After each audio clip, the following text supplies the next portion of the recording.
भगवान ने मुझे भोजन नहीं दिया बिना करे, भोजन दे दिया मेरे बिना किए ही मैं ऐसी जगह जाऊंगा तो मैं तेरा शेष हो जाऊंगा, भोजन दे दिया था।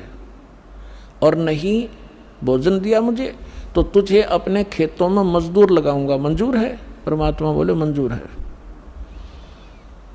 अब वो चला गया, उसके खेत थे पूर्व में और जा पहुंचा पश्चिम में, चले गए। यहीं छुप रहे होंगे तो देखो उनको, उन्हीं को खिलाएंगे। पहले इधर उधर देखा कोई नहीं पाया, फिर ऊपर न देखा तो मुल्कदास बैठे ऊपर, चौधरी साहब।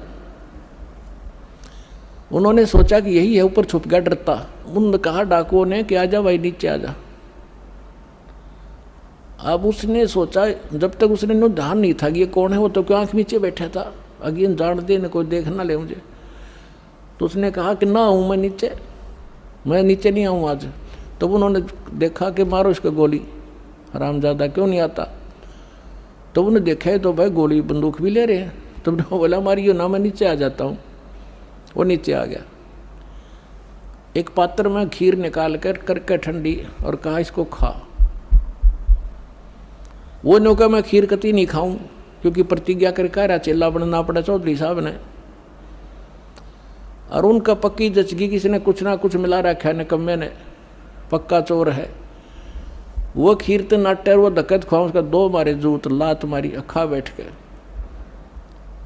वो इतनी थोड़ी डाल रखी थी और डाली को और खा, जल्दी पता लग गया। अगर नहीं खाओगा तो जल्दी पता लगेगा इसका।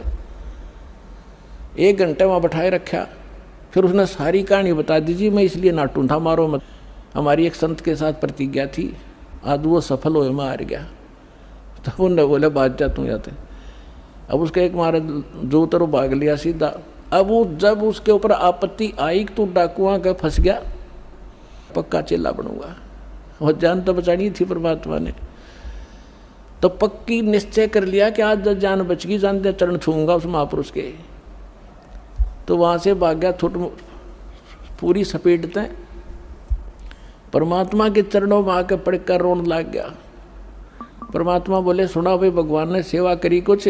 बोला जी आपका भगवान तो मर मर खीर खिलावा है, और मैं आपका चेला, आप मेरे गुरुजी, मेरी जान बख्श दी आपने। तो तब उस मुल्क जय पोरे मन परमेश्वर नाम कबीर, एक